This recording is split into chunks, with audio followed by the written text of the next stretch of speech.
The following is a Hoop Ball presentation.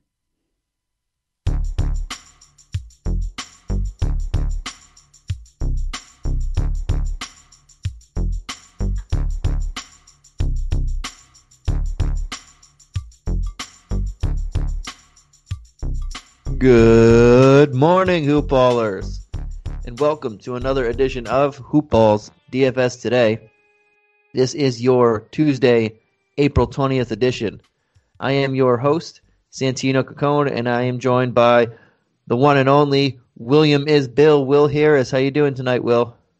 I'm doing good, Santino. Glad to be back with you. Got a small 5-game slate. It should be a lot of fun. Yeah, should be a quick one here. That's a good thing, as you can attest to. I can go back to my nap. Old man Santino. Old man Santino took a quick nap before this. But yeah, it's a 5-game slate, and it's very weird how the times are working on this slate. We have 3 games to kick it off the night at 7:30. That start at 7:30 p.m. Eastern Standard Time, and then the other 2 games start at 10 p.m. Eastern Standard Time. So we just have a massive gap in between there, and it's a weird one. Yeah, the NBA schedule's been all over the place all season, so that's just how it goes. Exactly, it's one of those nights.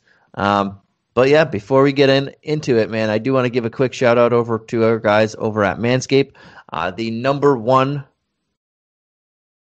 destination for men's below the waist grooming. If you're not familiar with Manscaped, you are not familiar with the Perfect Package 3.0, which comes with the awesome Lawnmower 3.0. I have one myself. This thing glides just like a lawnmower. And that Perfect Package comes with my personal favorite in the entire package, the Manscaped Boxers. Super comfortable. The Crop Preserver, the Crop Reviver, all this other good stuff. But the Perfect Package 3.0, you can get that and anything else from Manscaped, 20% off with free shipping. And all you got to do is enter the promo code HoopBall20. That's HOOPBALL20. And also our guys over at MyBookie, simply the best sports book out there. It's the only sports book I trust with all my bets and NBA bets, MLB bets that are going on now, NFL before. UFC, MMA, any type of bets there. But if you want to enter, you can get up to halfway up to $1,000. You get your first deposit matched. All you have to do is go to the promo code or enter the promo code HoopBall when you're signing up. That's HOOPBALL. And again, you get half your deposit matched up halfway up to $1,000. And it has not only sports bets and gambling and stuff or betting, but you have a fully fledged casino platform with actual dealers in your games too, if you wanted to do that. So that's another spot or another place that I absolutely love. But man, is there anything you want to say before we head on into this 5-gamer?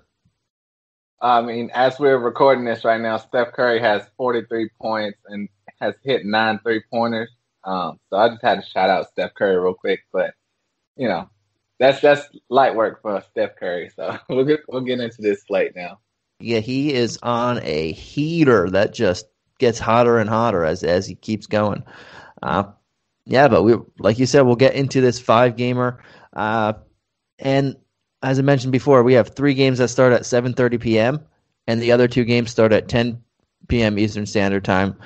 So it's kind of weird. And if you're in that, if you have a couple people in where that first wave starts and we don't have enough news for the last 2 games, you're going to have to make some tough decisions because that's where we are here. But let's jump into this first game, man. It is the Orlando Magic at the Atlanta Hawks. And this, of the 5 games that we have while we're doing this podcast right now, this is the only spread that we have of the 5 games.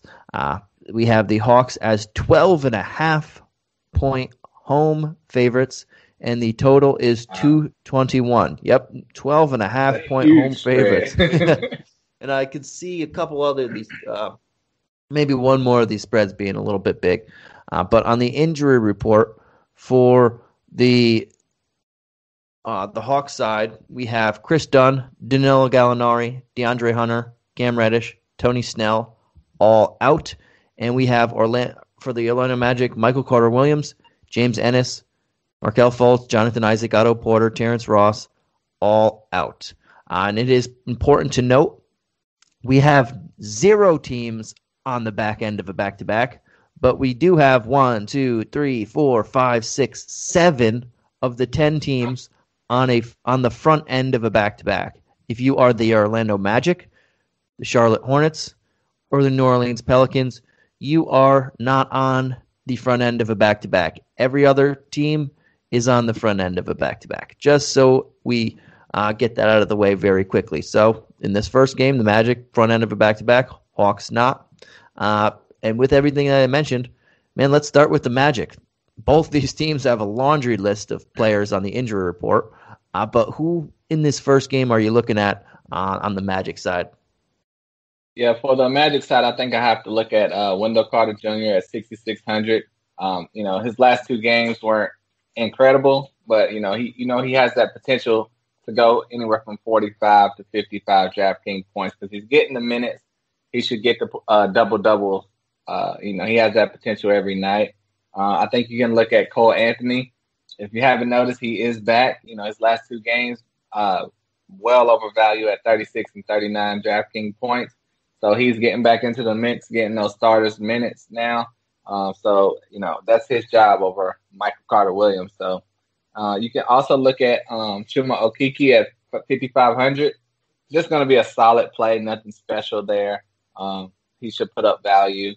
And the only other guy I'm really looking at is Gary Harris, way down at 4,400.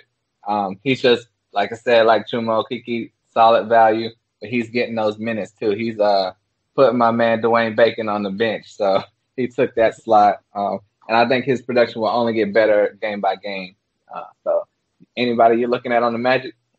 Yeah, and I'm with you for the most part. This, with so many people injured, you have MCW, Terrence Ross, Porter, Ennis, all of those 4 people get minutes. So it dwindles down the rotation. I think Wendell Carter Jr., like you mentioned, is in play for me at 6,600. He's been getting the lion's share, even in the last game when Mo Bamba came back. He got the lion's share of minutes, and he put up 39 points.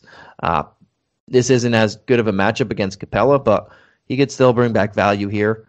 Okeke, 5,500. I think even though his play, like you mentioned, it's kind of dwindled down a little bit, he's still going to see a lot of minutes. There's not really many alternatives on the team, so I don't mind him there. I do like Mo Bamba and Gary Harris. I couldn't remember if you mentioned Bamba, but even in a limited role, if he's seeing 20 minutes, this guy's just a very good per minute guy. In the last game, when he came back after a couple of missed games, 11 points, 9 boards in 16 minutes. That was the most rebounds he's had in a while, probably nearly all season. But in short minutes, he's putting up double-digit points, and he should bring back value even if he sees 19. Like you mentioned, Gary Harris, 4,400. He's going to play the lion's share of minutes to start. That's a good price tag. And as much as I hate it, Dwayne Bacon, same thing. He's going to play a good amount of minutes. Yeah, with everyone hurt. Yeah, I guess so. I mean, he has to, but I prefer Gary Harris if I had the choice between the two. I'm just throwing him in there as another option. But yeah, I like most of the guys you like, and I would throw in Bamba and to a lesser degree Dwayne Bacon as well. I mean, there's just. Did you hear anything on Bamba? Like why he played that 3-minute game? Did he get hurt? Oh yeah, he got hurt in that game. That's why he missed. Okay. He missed the next couple games after that. He hurt his hip, but then he came back for the first time in about a week. Yeah. Okay. Yeah. With him being healthy, yeah, that's a good play too. Good call. And I don't think he'll play more than 24, 25 minutes if him and Carter split right down the middle. But his per minute numbers say he could bring back value even in that at low 4,600.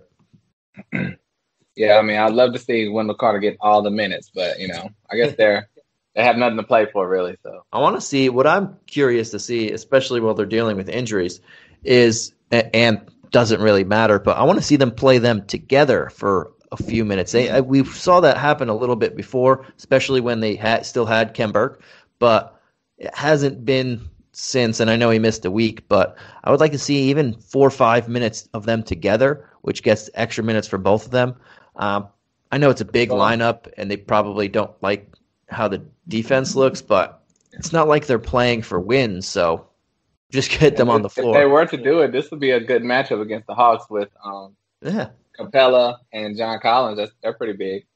Yeah, they could, and I wasn't even thinking of that either. So that's a good thing there. Maybe they do get a few minutes together here, and where Carter can play 20 or 31 minutes or so, and Bamba can play 25 or so. That'd be pretty nice. Mm-hmm. Right, man. But let's jump on over to this Atlanta Hawks side of the ball. And what are you looking at here? Like you mentioned, John Collins came back. Trey Young played in the last one. We don't have Gallo, Hunter, but we're getting a little bit healthier than the Hawks have been lately. Yeah, you start off with the big man, Clint Capella at 9,100. His price point has been going up. You're like 9,100. He's in the 8,000s early in the season, but his last game he had 66 DraftKings points, so that's going to raise your production. But other than that, he's probably going to get you a 50-pointer. I wouldn't expect anything higher than that. Especially, like we said, against the Magic, he has a, big lineup to go against. And this could be a blowout, so he might not get a full complement of minutes. So that's something to consider. Trey Young is at 9,000. Trey's kind of been up and down, but when he's up, he's great in the 60s, but he's been down in the 30s and 20s also. But you know what you're getting when you get Trey Young. Basically the same with Clint Capella. You're paying for it, but they can hit value. The two guys I'm looking at that are kind of a sneakier play are Bogdan Bogdanovic at 7,800.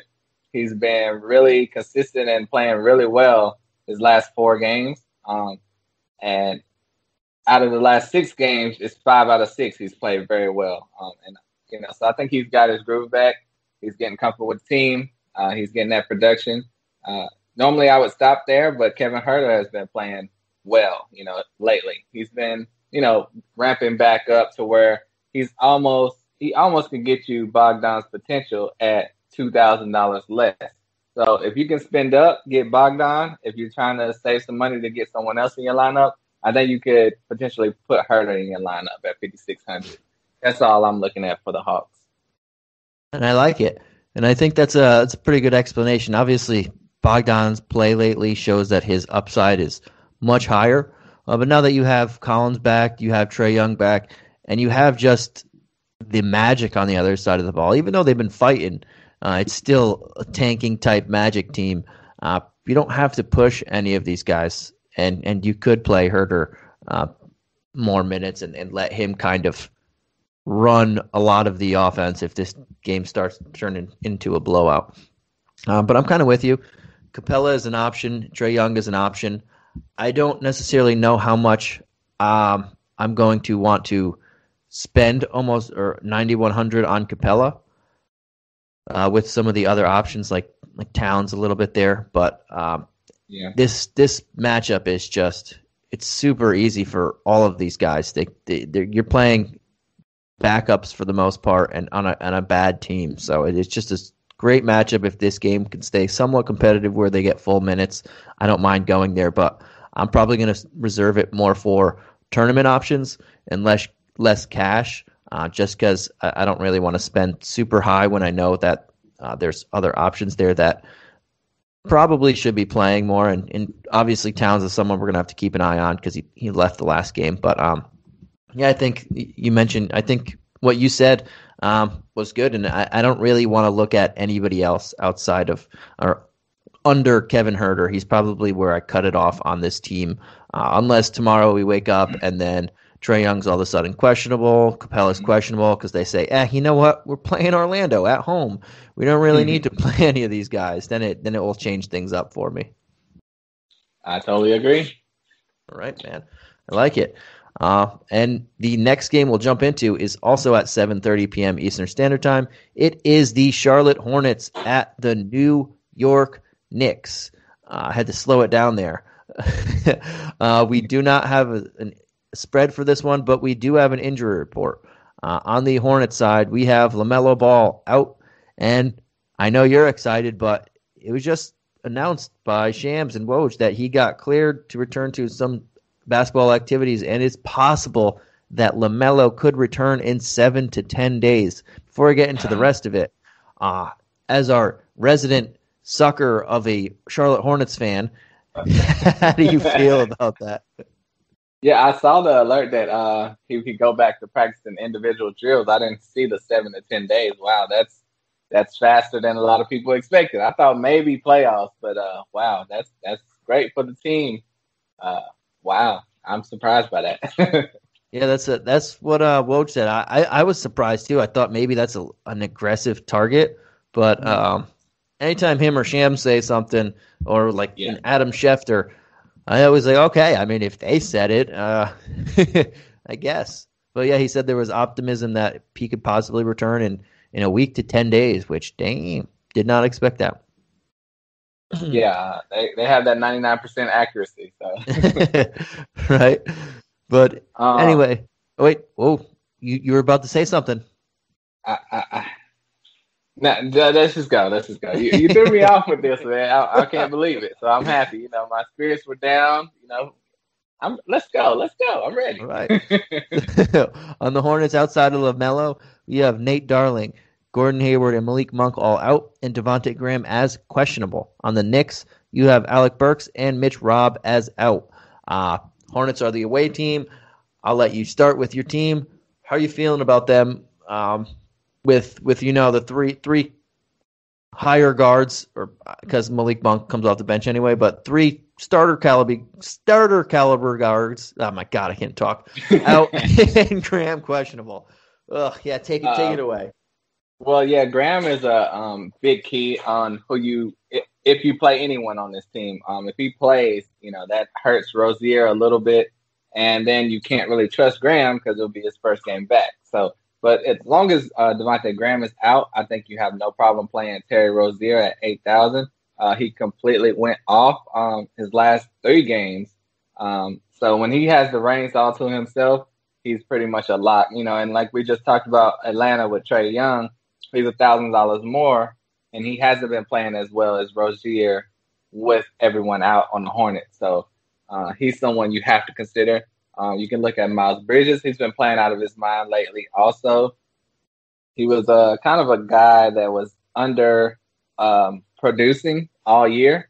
And even though he was playing great with LaMelo as far as alley-oops and that connection, his stats were not what we wanted to be all year. But he's getting there now with everyone injured for the most part. And P.J. Washington is back. Last game he had 45 DraftKings points, so that's great. You can look at him now because he's at 5,400. Earlier in the season, he was in the 7,000s, and that was just unplayable. So with him being at 5,400, that's when you can finally consider putting him in your lineup. And another sneaky play, you just got to hear a word more on the injury report, is Vernon Carey Jr. He is the rookie, 2nd-round pick. When I think P.J. Washington was out, he's got 32 DraftKings points. So if P.J. Washington is limited in any way, or if Vernon Carey Jr. is announced he's going to get more minutes in this game, he's a potential steal of a play you can put in. But if he's not, going to get the minutes, you can't use him. But just he's a name to keep an eye out on. What do you think of my Hornets? Yeah, and for me, I think Rozier is an option just because we have Hayward out, LaMelo out, Monk out, possibly Graham out. I think Graham's more leaning towards out than playing, so that's where my head's at right now, that they're not even going to have Graham, and that means Terry Rozier is going to be the Sato point guard again, and I like him. Bridges is an option, but that price tag is so high, and I'd rather just pay the $500 extra and get Rozier, who's been doing it consistently all season. So that's where my head's at on those 2 guys. If Graham plays, I'm not going to go to him, but I'm like I said, I'm leaning towards him not playing. I think McDaniels and P.J. Washington are both decent options just because so much usage is out. We already know this. I would lean towards P.J. Washington. Him being at 5'4", that's a very low price tag, like you mentioned. That's lower than he was pretty much all year. So that's where we're getting him early in the season. and I think we could attack that there, even in a tough matchup. And then for me, it would be Cody Martin if Graham misses. He's been getting a lot of run. You can look at Vernon Carey, but him going from 30-plus minutes without P.J. Washington and then 7 with him kind of scares me. That's very volatile. If he's in the starting lineup, I guess, yeah, but it still comes with a lot of volatility. So I know they like the Martin brothers and Cody specifically, so I don't mind going there at 41. But I think I would stick to Rozier, P.J. Washington as my 2 favorite, and then little Cody Martin if Graham misses, because one of those guys are going to be in the starting lineup. If they play bigger, couldn't look at Carey. If they play smaller, Cody Martin should snag the starting lineup again. Yep, I agree. And then, they're obviously playing against the Knicks, who you don't like playing anyone against the Knicks because of their great defense. So that hurts them too. Yeah, I hate playing against the Knicks, so I don't usually target them. But P.J. Washington at 5'4", that's just a lot cheap. This guy's been consistently in the mid 6Ks and even 7Ks for a while. So that's just a big discount too, even though this is a tough matchup, whether he plays center or power forward. It's just a lot cheaper than we normally get. So that's when I like to target guys like that. I agree. All right, man. And on the flip side, we have the Knicks, and they're getting a lot of they're playing against the Hornets, who play fast, and they're missing a lot of their people in the backcourt. But can you take advantage of anyone on this side of the ball? We know Alec Burks is out, and Mitch Robb is out too. But does Burks miss, or does Burks being out make you gravitate more towards like an RJ Barrett, Derrick Rose, Bullock, and those backcourt guys, or do you stick with Randall or Noel, or the advantage that a lot of teams have against the Hornets in the front court? It makes me look at one guy, that's Derrick Rose at 5,100. He's been playing very well lately, and that price is not too crazy. Last game he made the game tying assist for them to hit the 3 and go into overtime. I mean, he has the veteran experience, and Tibbs trusts him and loves him, obviously. So I could look at Rose at 5,100. I'm looking at Nerlens Noel at 4,500. He got banged up last game, but they said he's all right with his bruised hand. And he's just putting up quality production all around. Last game he had 12 and 8 with 2 blocks. That's the type of production we're looking for from him that he should be able to, bring in this matchup. And then the only other guy you have to look at is Julius Randle. Price point is super high. He's normally in the 9,000. He has moved all the way up to 10,100. And that's just because of how great he's been playing. He's guaranteed 50 and 60, between 50 and 60 draft screen points pretty much every game. I mean, he is the team. He'll bring the ball up court, shoot 3-pointers, dominate the paint. I mean, he's the guy, so that price point might be a little scary to most people, but he's been more consistent than most. So if you have the money, you can get him in your lineup. There are not a ton of value plays tonight, so it might be hard, but he's someone you can consider, in my opinion. What do you think? Yeah, so I'd prefer paying up for Randall over Capella, just because I think there's a higher upside and a better matchup. Not necessarily that Orlando is bad, but that they could just beat him so badly that they don't have to play them so much. But Randall has been awesome lately, and the last 3 games he's averaging over 43 minutes a game. In the last one, he played 47 against the Pelicans. Wow, this guy's not leaving the floor right now. They're winning basketball games. They've won 6 straight games. Thibodeau is just riding his guys into the playoffs, and right now out of a play-in game.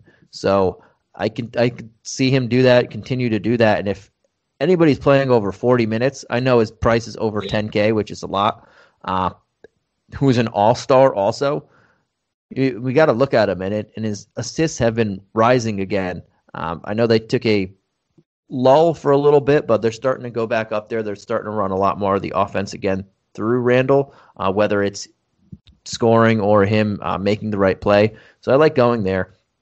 He got 10 assists last game. Yeah, and there are a couple double-digit assists in his last 10 games, so he's been playing pretty well. I think Reggie Bullock is a guy that I don't mind going to at 4-5, just because we know Alec Burks is out. This guy is just going to get a bunch of run also. He's played 37, 41, and 35 minutes in the last 3, and while he's taking about 9 shots a game, that's good enough. He's getting a lot of minutes, and he's hitting a lot of threes. Most of his shots are coming from distance, so he's bringing back just a little bit of value here, and this matchup is very good, so I don't mind going there. Barrett and Rose are both pretty solid to me. I'm leaning more towards Barrett. I think it's like a RJ Barrett game, but I don't mind going with either. I think they both have some good upside in this game, and Nerlens Noel, so just a good matchup. He's playing a lot of minutes. He has just under 30 minutes in the last 3 games. So he's getting more run, and they're not throwing it all on Taj Gibson like they were a little bit. Yeah, right. The starting 5 for this team looks pretty good to me. I think it's a good matchup, fast pace. So it's a pace up for them, and I think all their prices are fair. I would love, like you mentioned, Randall to be back in that higher 9 or mid 9, like 9.6 to 9.9. But even at 10-1, with the way he's playing and the way he's not coming off the floor on this type of matchup, I can take a look at him. Yeah, and I mean that's a great call on Bullock. He's not going to be exciting, but he should be guaranteed to get at least 20.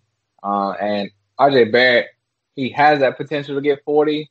But his inconsistency scares me. But he can easily get 40 DraftKings points. But It's just a matter of how risky you want to be. I like it. And then man, let's jump on over to the last game at 7:30 p.m. Eastern Standard Time. It is the Brooklyn Nets at the New Orleans Pelicans. We have no spread again. We only had that in the first game, but we have an injury report. For the Nets, we have Aldridge, Chris Chiozza, Nick Claxton, Spencer Dinwiddie, Kevin Durant, James Harden, Tyler Johnson, Reggie Perry, all out.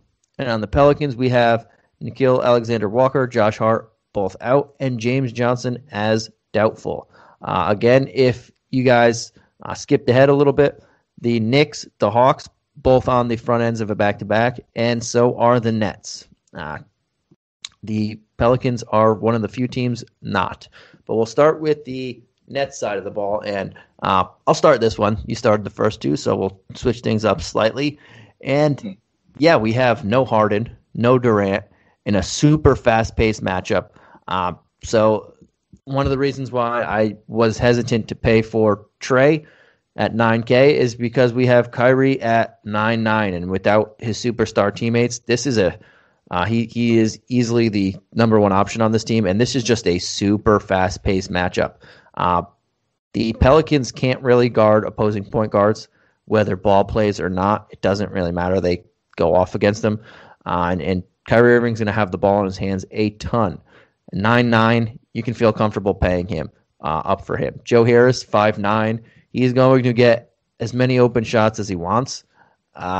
So I don't mind going there. I'm not going to actively go there just because he doesn't do as much outside of shooting, but he's just another option there if you only have a spot or 2 left and you're around that 6K range. He's an option for me there. I won't actively target him, but he's going to have quite a few open shots to his name. Blake Griffin, not a guy that I actively go to again, but there's no Claxton, there's no Aldridge, there's no Durant. They don't really want to run DeAndre Jordan. DeAndre Jordan didn't even play in the last game, so you have to think Blake Griffin's going to be playing a little bit, huh? 5K, you can take that plunge there. And as I just ragged on DeAndre Jordan, I mean they have to play him now, don't they? At 3,900, if he's starting, I'll look at him. If he's not, I don't even know if we'll see the floor because they played Elise Johnson over him and everybody. So if he's not starting, then I don't trust that he even plays, even though they're so shorthanded. If he is starting at 3,900 in this matchup, then I like him because they have Jeff Green also. But I do like Landry Shaman. He's been playing awesome, dude. Dude just dropped 30 points. He's only 4-4 right now. He only went up a couple hundred, but in the last four games, 30, 20, 17, 19 actual points. He's taking a lot of shots. He's probably going to take the second most shots on the team, and at only 4,400 in this type of matchup, you can sign me up for that. And I mentioned Elijah Johnson very briefly, but at 3,400, he should see over 20 minutes in this one too. And he's another guy. If you're, we haven't had many people that we're digging in the bargain bin for yet, but he is one of them that I will do so. Yeah, you pretty much covered the whole team. I don't think you mentioned Bruce Brown though. At 4,900, he interests me. He's not been scoring as much as Landry Shaman, but his other all-around production has been giving him the same amount of DraftKings points, averaging close to 30, around 30 or so DraftKings points the last 4 games. So he's in that same boat as well. And yeah, you mentioned Blake at 5,000. That's a great price, I believe, with everyone out. And yeah, definitely keep an eye on DeAndre Jordan because he could be the player tonight at 3,900 if he starts. So we'll just have to wait and see. I would expect him to play, so we'll just have to wait and see on that. But yeah, Kyrie, 9,900. Normally, when you look at the Nets, you want to play one of the big three, and that's it. You don't want to touch the rest of the team. But with everyone out, Kyrie is a great play at 9,900. Yeah, and at most, they're going to have 9 available players. And that's if they decide, because this is the front end of a back-to-back for them with very shorthanded. So maybe they say, Blake Griffin, we're just going to hold you out of this one. I don't even know if they can, if they'll have enough players if they do that. But right now, this team looks, in this environment, this matchup, with all these people out, it looks like the team that I want to get a good amount of exposure to and find a lot of cheap, nicer cheap plays here. This is the guys that I'm going to do it at. Yep, I agree. All right, man, and then we'll flip it on over to the Pelican side, Nerlens side, and we have Zion at 9,700 coming off a 42-minute game. He dropped 55 DraftKings points in 4 of the last 5 games, or 5 of the last 6 games. He's been very good, bringing back value, and then he had that one clinker in the middle of it against Washington. Go figure. But at 9,700, that's kind of pricey for me. And while he can easily take that down, I don't know if I'm going to have much exposure to him. I already mentioned a couple people that I like over there. And then at some point, I'm going to have to knock someone off. And it might be, I think I'd rather just go Randall for $400 more. But we'll see exactly what happens on the injury report and whatnot for this team, because they are kind of tanking, but not really. It's really weird. But I think Brandon Ingram at 8.4 is a solid play. And Lonzo Ball at 7K. I wish that was mid-600s. I don't mind that either. I just know I'm not going to really go there because I think he's still on some sort of minutes limit. So out of the big 3, I like Ingram the most. And then it's people like Najee Marshall at 5K. The guy's playing a lot of minutes. And if James Johnson ultimately sits, that's extra minutes for him. And at 5K, I don't mind going there. I think we can go there, and Adams is 5'2". Don't mind going there either. This Brooklyn team, we could attack in the front court already, and now they lost Claxton. They don't have Perry. They don't have Hart or Durant. We can look there again, but Adams isn't safe for me. I'd rather take the chance on Marshall on a different position, but he's still outside, right on the cusp of my player pool. I totally disagree with you. Everything you said was incorrect. Just horrible. No, I do like Steven Adams at 5,200. His production has been a lot better the last 4 games than it has been, for quite some while for this team. And depending on who Brooklyn is going to play at center, I could see him getting a lot of minutes in this game, especially against DeAndre Jordan. They're going to have the 2 big bodies going at it, possibly. But if not DeAndre Jordan, it's probably going to be a smaller, opponent to where he can dominate the rebounds. And, he should just be a safe player to get you around 30 DraftKings points. And, like you said, Zion at 9,700, you look at that name, you're like, I want him in my lineup because he's a sexier name than Julius Randle. But Julius Randle's production has been worth way more than $400 more than he is of Zion. So you might as well just spend up for Julius Randle, and Brandon Ingram at 8,400 is a safe play. I don't think this game will be a blowout. I think Kyrie can keep him in there. New Orleans is not a juggernaut. So Brandon Ingram is probably the safest play, like you said. I like Najee Marshall, but I'm just not sure. His price point has gotten up a little bit for me. But you could put him in your lineup if you want. But, there's a lot of options for you out there. I like it. You ready to go on to these last two games? Let's do it.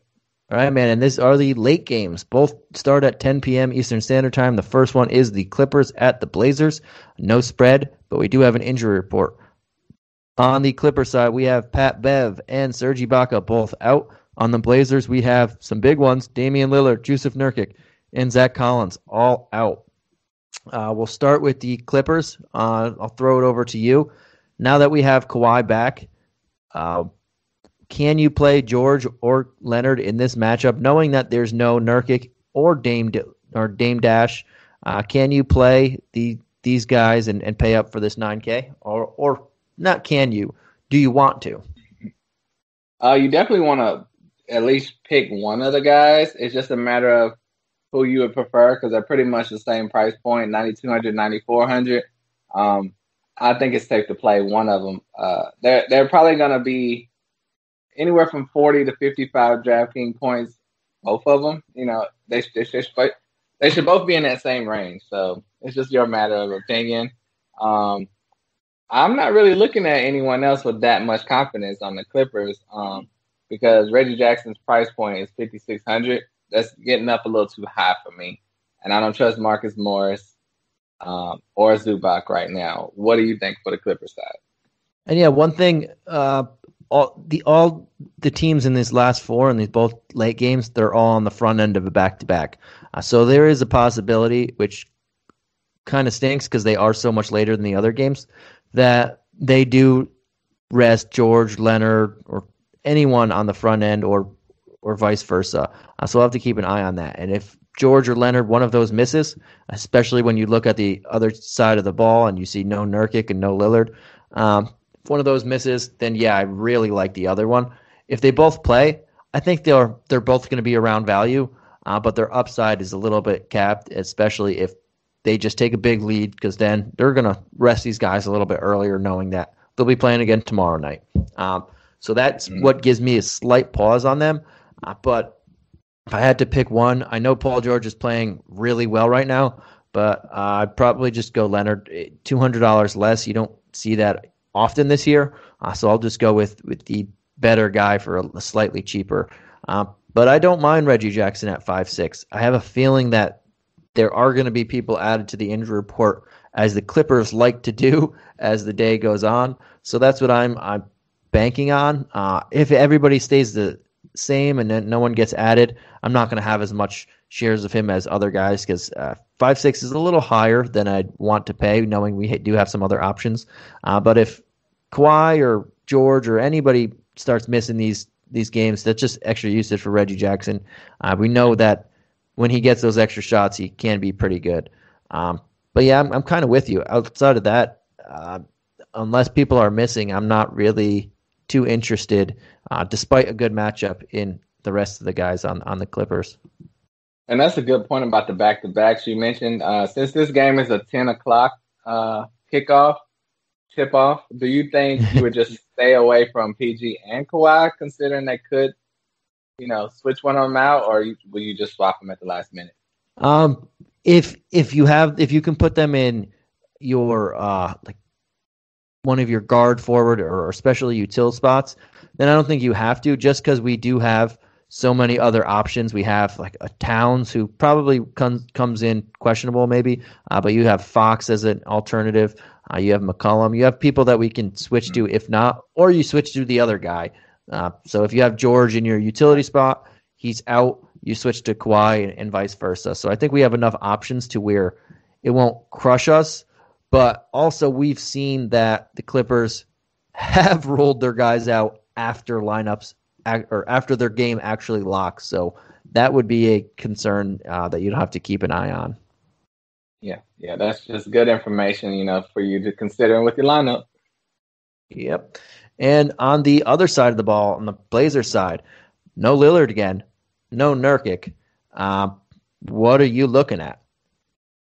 It's just crazy how everyone that's in the MVP conversation gets hurt, pretty much, except Jokic. He's the last man standing, so it's just crazy.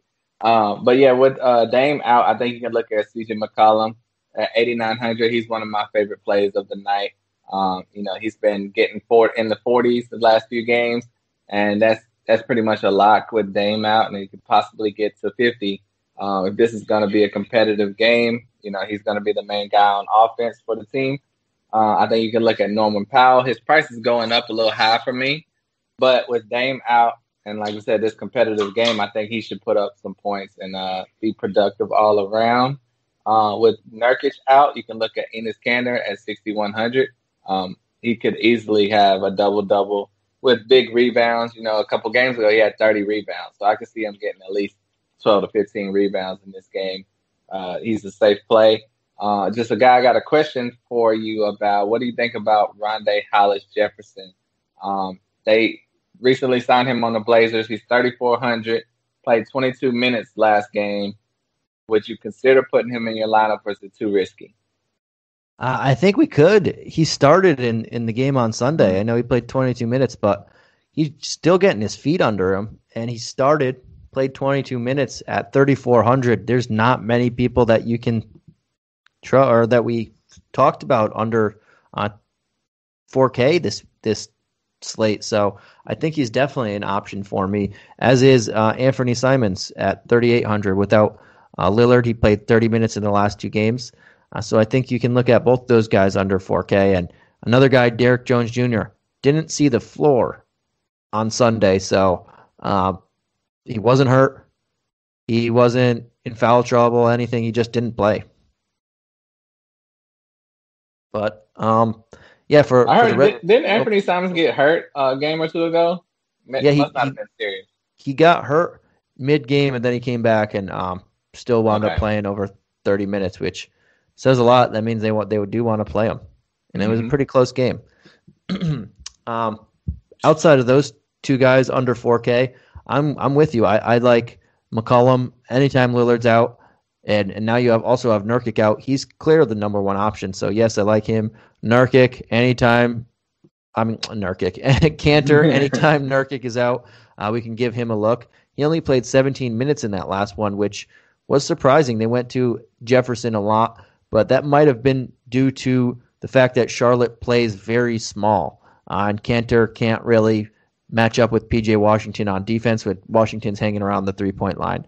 The Clippers don't pose that same threat with Zubats as their primary center, so I think 6,100 is a very good price. And Powell, the first and only time he played the Clippers this season, he didn't do much outside of scoring, but he dropped 32 points on only 18 shot attempts. He took 15 free throws. Probably won't get to the line that much, but that just shows he was super aggressive in that matchup. And even if he drops 30 instead of 32 actual points, he drops 24. He's looking at some value here, so I don't mind going to him as well, especially with no Lillard. More shots are coming his way. Okay, what would you think about Norman Powell or RJ Barrett, just for comparison for people out there that might be making that decision? Yeah, and that's a slight tricky one there, but I would probably go Norman Powell if I had to pick the two, just because I know Lillard's out. And then there might be the chance that one of those Clippers guys miss and makes it even a better matchup. But Knicks have a great matchup in Charlotte. Probably have more ownership in Powell just because there's no Lillard out. But I would rather take that chance there and have more late game action. That's a good call. Good call. All right, man. And now we'll jump on over to the last game of the night. Again, no spread here, but we do have an injury report. This is the Minnesota Timberwolves at the Sacramento Kings. On the Timberwolves, there's not even a mention of Towns on the official injury report. We have Malik Beasley out, Jalen Noel doubtful. On the Kings, Marvin Bagley supposed to be getting closer to returning. He's out. Rashawn Holmes out. Robert Woodard III is out. I'll take the controls as the last game. We have on the Wolves, I guess they don't have Towns on the injury report. So the last thing they said is he will play Tuesday. And at 10-6 against a Kings team with 0 Richaun Holmes and lots of Hassan Whiteside and Damian Jones, yes, I mentioned or Towns is one of the people I'd pay up to, and he is the highest priced guy on the slate. Him and Randall, and then Kyrie Irving, where we have 2 guys over 10K, and that's it. But this is a very good matchup. I expect Towns to play a lot. He was playing even in a blowout against the Clippers. That's when he got hurt early in the fourth quarter. But no one on Sacramento is going to be able to match up with him, and I am willing to pay the highest price on the slate for him because of that. This is going to be a fast-paced matchup, not the best defenses going at it, and Towns is the best player in this game. So I'm fully capable and fully willing to spend up there. And likewise on little Ant-Man Edwards, 7-1. I don't know why I said little. I just wanted to say the Ant-Man. But at 7-1, this guy's been putting up value. Even with Deangelo Russell back in the fold, he's playing a ton of minutes. Even blowout or not, he was seeing minutes. He played a lot of the fourth quarter against the Clippers, and they were down over 30 points. So this guy's seeing the floor. And the Kings, shooting guards against the Kings. Mike says it all the time, and it's true. The Kings can't guard shooting guards. So Anthony Edwards at 7-1. I really like him. Those are easily the 2 favorites that I like. Next, another guy that I would take a slight look at is Ricky Rubio at 5K.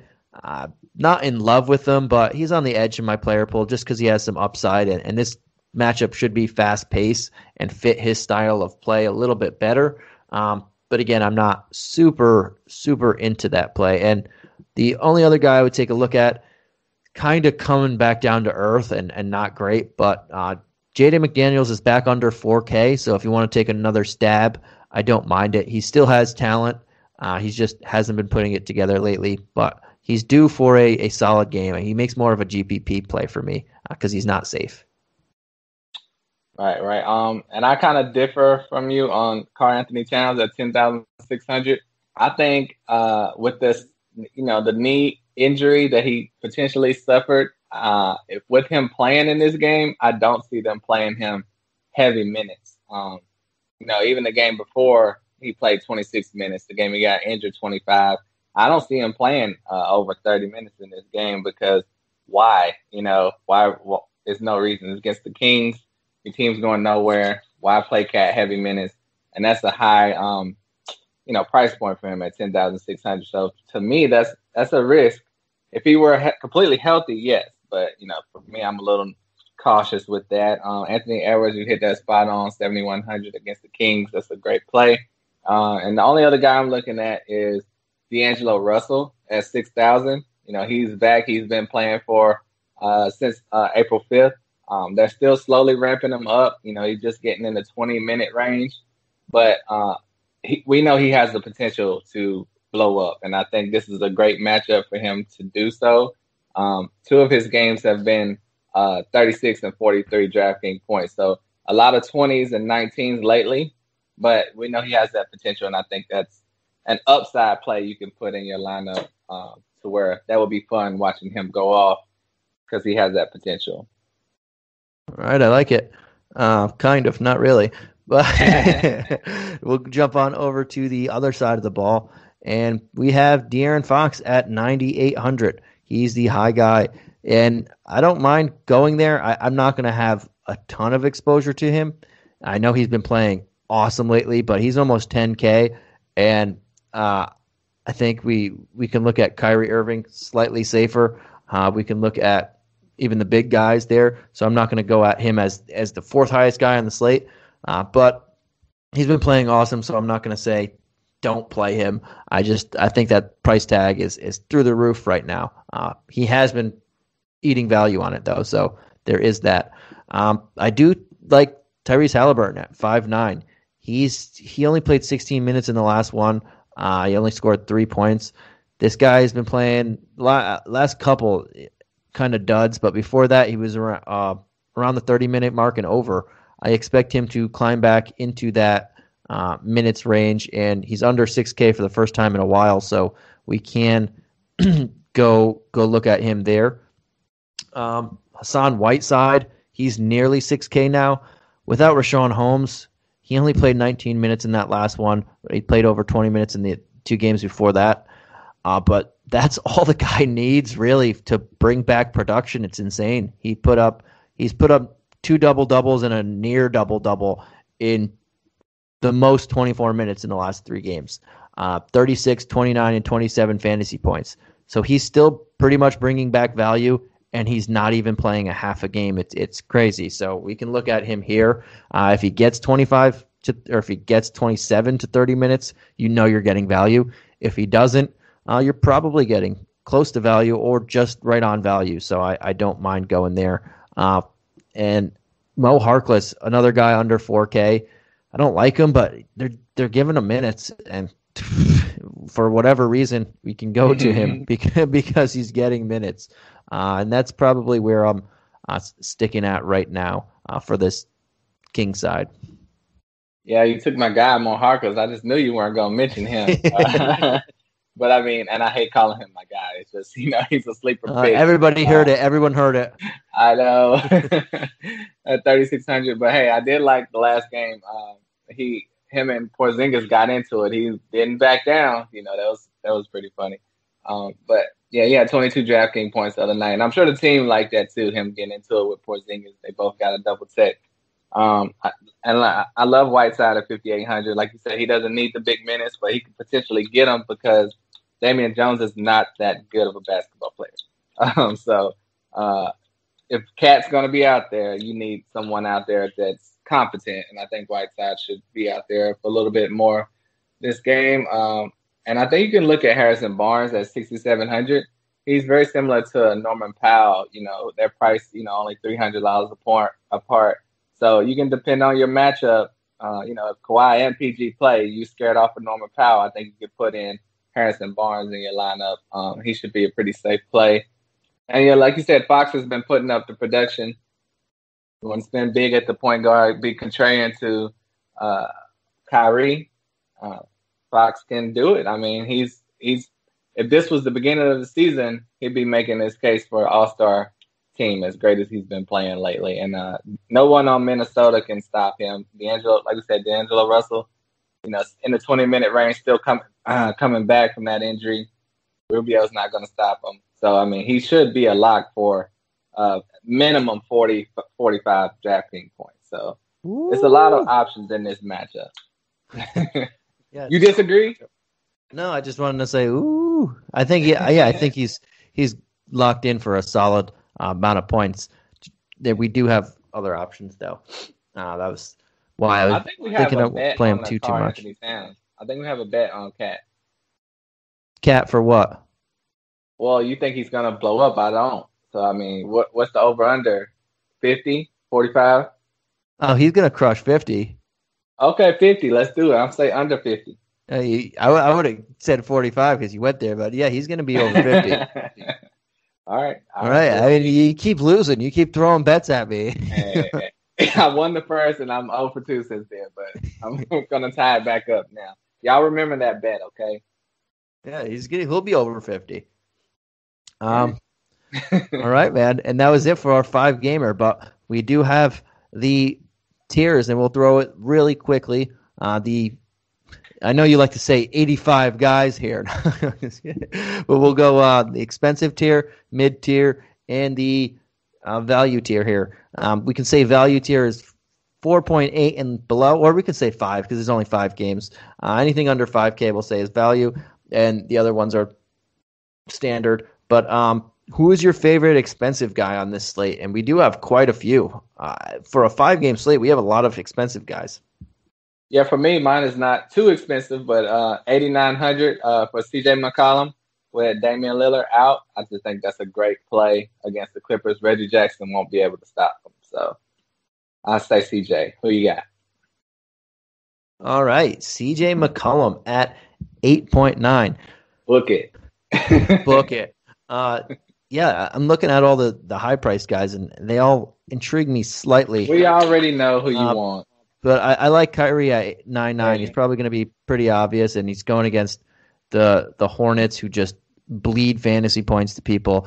So I'm just going to go with him. I think he's super safe on this slate. Sounds good. All right, man. And how about your mid-tier? Who do you like in that mid-tier range? Well, my mid-tier range, that was pretty tough for me. But I'm going to go with Hassan Whiteside. You know, people been having him on their fantasy teams all year, and you've been, hoping for production. Now is the time for it to finally pay off. Him at 5,800 against Minnesota. I think he's a safe play. I don't feel great about that, but he's a safe play. Who you got? Right. And I like Ant Edwards at 7-1. Ant-Man. Whether he plays shooting guard, small forward, you can score on the wings against the Kings, and he's going to be playing probably 35 to 40 minutes in this game. 7-1, bring back value. I just like him. Okay. Sounds good.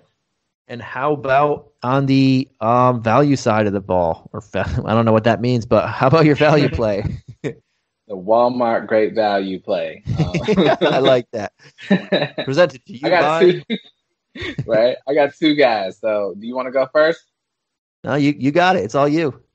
All right. I'm going to go with Gary Harris at 4,400. Oh, no. See?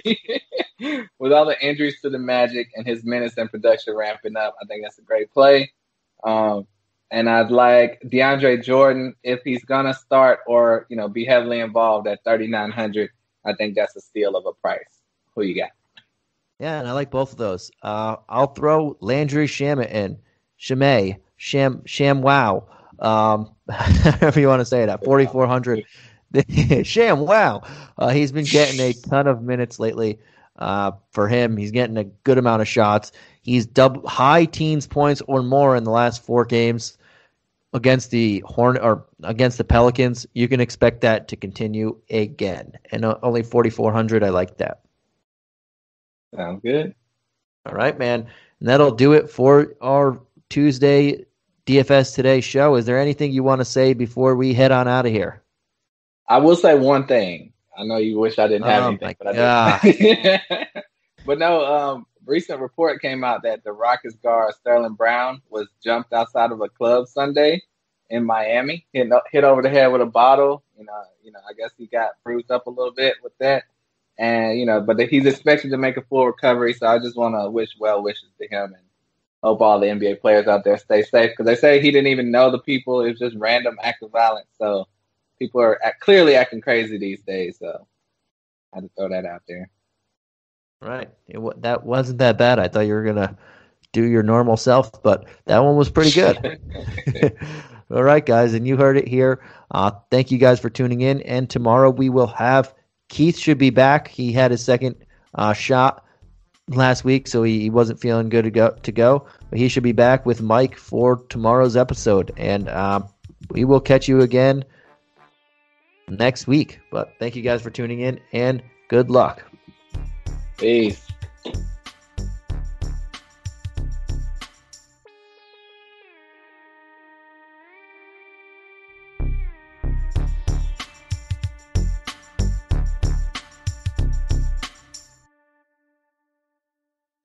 This has been a Hoop Ball presentation.